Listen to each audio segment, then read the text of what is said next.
الكورس ده هيخليك نينجا في اساسيات البرمجه بالجافا. لغه الجافا هي واحده من اقوى واكثر 3 لغات برمجه مطلوبه في العالم. بنستخدمها في كل حاجه تقريبا، تطبيقات الاندرويد، مواقع الويب، انظمه الدفع الالكتروني، وكمان في معظم الشركات الكبيره. والجافا لغه منظمه جدا، ولما تتعلمها هتخليك تفكر كمبرمج حقيقي. وفي الكورس ده هنبتدي من الصفر لحد ما تبقى مبرمج متمكن، عشان هنتعلم كل حاجه من الاساسيات لحد الاو او بي البرمجه الكائنيه. وتقدر تتابع الكورس وتطبق عليه من الموبايل او الكمبيوتر، لان احنا هنستخدم موقع اونلاين عشان نكتب الكود ونجربه. وكمان كل الكتاب والرسومات هتكون بخط كبير يخليك تعرف تتابع كل حاجه بسهوله. وخلال الكورس هتعدي ب5 تحديات عمليه، مطلوب منك تكتب اجابتك في الكومنتس عشان تثبت المعلومه وتشارك رحلتك مع باقي النينجا. ومع كل تحدي هتعديه هتسجل نشان جديد، ولما تجمع ال5 نياشين ساعتها تقدر تقول انك فعلا بقيت جافا نينجا. هنخش على موقع onlinegdb.com. هنختار لغه البرمجه جافا. هنلاقي كتب لنا كود بسيط بيطبع كلمه هالو وورلد، وهو ده اول برنامج دايما اي مبرمج في العالم بيبتدي بيه. هندوس هنا رن عشان نشغل البرنامج، والنتيجه هنا طلعت في حاجه اسمها الاوتبوت كونسول، طبع لنا هالو وورلد. يلا بقى نفهم ازاي نكتب كود جافا من الاول.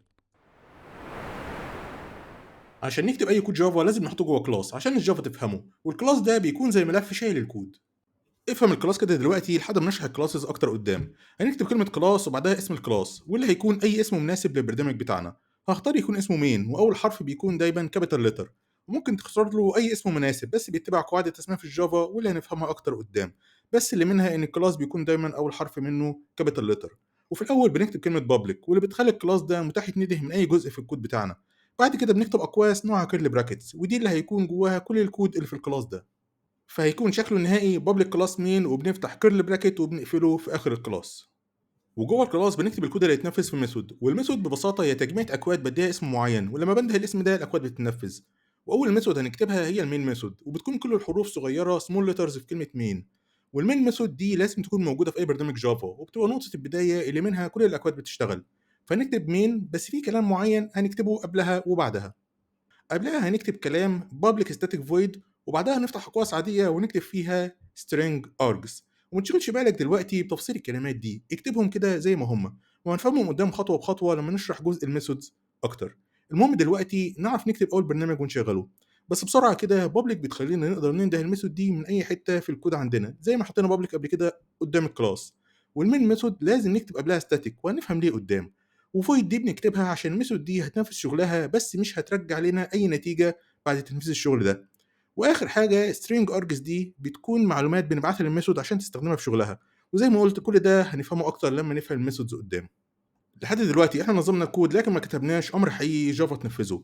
واول امر هنتعلمه هو امر الطباعه على الشاشه system.out.println، وبعده بنفتح اقواس ونكتب جواها كل اللي احنا عاوزينه يطبع على الشاشه. نقدر نطبع نص واللي احنا بنسميه في البرمجه سترينج، بس هنحطه ما بين علامتين تنصيص دبل كوتس، زي ان انا هطبع اسم طالب جديد احمد.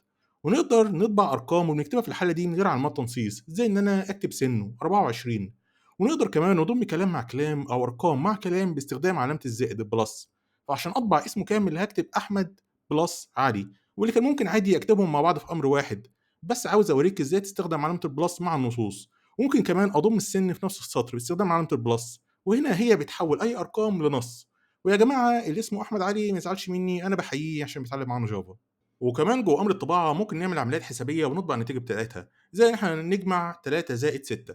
وهنا هناخد بالنا ان علامه البلس كان لها استخدامين مختلفين تماما. اول واحد ان هي تطبع معلومتين مع بعض في سطر واحد، زي ما خليتها تطبع الاسم والسن مع بعض، فعشان بجمع رقم على نص حولت السطر كله لنص. وتاني استخدام هو كعمليه حسابيه، عمليه جمع، زي ما جمعت 3 و6 وكانت النتيجه 9، عشان مجمع ارقام مع بعضها ففهمتهم ان هي مطلوب منها عمليه حسابيه. ودلوقتي في شويه نقط مهم نعرفها. رقم واحد، الفرق بين الكود ستيتمنت والكود بلوك. الكود ستيتمنت بيكون امر منفرد ولازم ينتهي بكولوم، زي امر الطباعه system.out.println. في حين الكود بلوك هو مجموعه من الاكواد او الكود ستيتمنتس. كل واحده منهم بتنتهي بكولوم، بس كلهم متجمعين بين كيرلي براكتس زي الكلاس والميثود. رقم اتنين هي الكومنتس او التعليقات، ودي تكتب بيها تعليقات تشرح الكود المكتوب، سواء لنفسك عشان تقدر تفتكر اللي انت كتبته قبل اي حد هيجي بعد كده يقرا الكود او يعدله. والجافا بتتجاهل التعليقات دي ومش بتنفذها وقت تشغيل البرنامج. والتعليقات نوعين، اول نوع بيكون في سطر واحد بس، فبنبتدي السطر بيه دبل سلاش وبعد كده نكتب اي كلام احنا عاوزينه، بس المهم ما ننزلش لسطر جديد. والنوع التاني ان لو التعليق كبير او عاوز تشرح بشكل مستفيض في اكتر من سطر، هنا بنكتب في اول التعليق سلاش استريسك، وفي نهايه التعليق استريسك سلاش، وبينهم نقدر نكتب اي عدد من السطور. رقم 3 هو الفرق ما بين السنتكس والكيوردز. القواعد في لغة البرمجة زي طريقة كتابة الكلمات ورموز، وإن الستيتمنت تنتهي بكولوم والكود بلوك يكون ما بين كيرلي براكتس وغيرها كتير. القواعد دي كلها بتتسمى سنتكس.